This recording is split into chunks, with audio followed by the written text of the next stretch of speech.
Steel plant కార్మికుల ఆందోళనకు APCC అధ్యక్షురాలు వైఎస్ షర్మిల సంఘీభావం తెలిపారు. కూర్మనపాలెం స్టీల్ ప్లాంట్ దీక్ష శిబిరం వద్ద రోడ్డుపై బైఠాయించి కేంద్ర రాష్ట్ర ప్రభుత్వాల తీరును ఖండించారు. కనీసం నోటీసు కూడా ఇవ్వకుండా కాంట్రాక్ట్ కార్మికులను తొలగిస్తుండడం దారుణమన్నారు. నిర్వాసితులకు ఉద్యోగాలు ఇస్తామని ఇవ్వకుండా రోడ్డున పడేశారని మండిపడ్డారు. కనీసం కాంట్రాక్ట్ పనులు చేసుకునే వీలు కూడా లేకుండా చేశారని ఆగ్రహం వ్యక్తం చేశారు. స్టీల్ ప్లాంట్ను నిలబెట్టింది కాంగ్రెస్ పార్టీయేనని గుర్తించారు. కాంగ్రెస్ పార్టీ కేంద్ర రాష్ట్రాల్లో అధికారంలో లేకపోవడంతో ప్రైవేటీకరణకు పూనుకున్నారని ఆరోపించారు.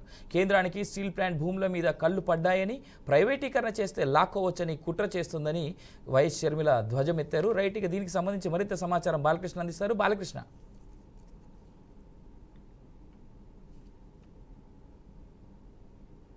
Good evening Avinash. ఈరోజు AP PCC chief Sharmila Reddy, YS Sharmila Reddy ఎవరైతే ఉన్నారో విశాఖపట్నంలో ఈరోజు పర్యటించారు. పర్యటనలో భాగంగా కూడా స్టీల్ ప్లాంట్లో ఏదైతే 3 రోజుల నుంచి కూడా ఇటు స్టీల్ ప్లాంట్ కార్మికులు, ఒప్పంద కార్మికులు చేస్తున్న దీక్ష శిబిరాన్ని వద్దకు కూడా చేరుకున్నారు.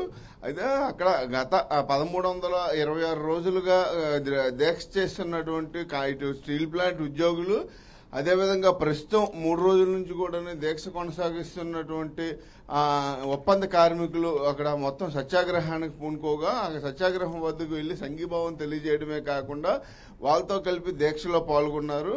అయితే ఈ కేంద్ర రాష్ట్ర ప్రభుత్వాల వైఖరిపై ఆవిడైతే తీవ్ర స్థాయిలో ధ్వజమెత్తారని చెప్పాలి. కేవలం ఆ స్టీల్ ప్లాంట్ ను ప్రైవేటీకరిస్తే అక్కడ ఉన్నటువంటి వేలాది ఎకరాల భూములను ఆక్రమించుకోవచ్చు అనే ఉద్దేశంతో ఇటు కేంద్ర ప్రభుత్వము స్టీల్ ప్లాంట్ ను ప్రైవేటీకరణ చేయడానికి పూనుకుందని, అదే కాంగ్రెస్ ప్రభుత్వం గాని రాష్ట్రంలో గాని కేంద్రంలో గాని అధికారంలో ఉన్నట్టయితే ఈ విధంగా జరుగుండేది కాదు. అసలు ఆ రోజు స్టీల్ ప్లాంట్ ఇంతవరకు కూడా నిలబడడానికి కారణం ఇటు కాంగ్రెస్ ప్రభుత్వమే అంటూ కూడా ఆయన చెప్పే పరిస్థితి ఉంది. అంతేకాకుండా ఆవిడ స్టీల్ ప్లాంట్ ఉక్కు కార్మికులను మద్దతుగా కూడా ఒక్కసారిగా అక్కడ రాస్తారోకో కూడా నిర్వహించారు. సత్యాగ్రహం చేస్తుండగానే ఒక్కసారిగా లెగిసి వెళ్లి ప్రధాన రహదారిపై రాస్తారోకో నిర్వహించి మొత్తం కార్మికులందరితో కలిపి సుమారు 1.5 గంటల పాటు అక్కడ రాస్తారోకో నిర్వహించడంతో అక్కడ తీవ్ర ఆందోళన వాతావరణం అయితే చోటు చేసుకుంది. ఈ సందర్భంగా ఆవిడ శర్మిలారెడ్డి పూర్తిగా ఈ ఎవరైతే 16,000 మంది కార్మికులు ఉన్నారో 16,000 మంది కార్మికులను కూడా పర్మనెంట్ చేయాలి. గత 4 రోజుల క్రితం ఎవరైతే 4,000 మంది కార్మికులను అర్ధంతరంగా రాత్రికి రాత్రి తొలగించారో ఒప్పంద కార్మికుల్ని, వాళ్ళందరినీ వెంటనే విధుల్లోకి తీసుకోవాలి.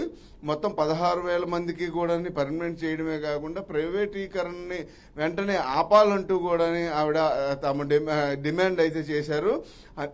అంతేకాకుండా చంద్రబాబు నాయుడు రాష్ట్ర ప్రభుత్వం ఏదైతే ఉందో రాష్ట్ర ప్రభుత్వము పూర్తి స్థాయిలో తమ వైఖరిని బయటపెట్టడం లేదు. అదేవిధంగా గత ప్రభుత్వం వైసీపీ ప్రభుత్వం కూడా జగన్మోహన్ రెడ్డి ఉండేటప్పుడు కూడా వైసీపీ యొక్క స్పష్టమైన వైఖరిని కేంద్ర ప్రభుత్వానికి తెలియజేయలేదు. అంతేకాకుండా స్టీల్ ప్లాంట్ కార్మికుల యొక్క దీక్షకు మద్దతు ఇవ్వలేదు.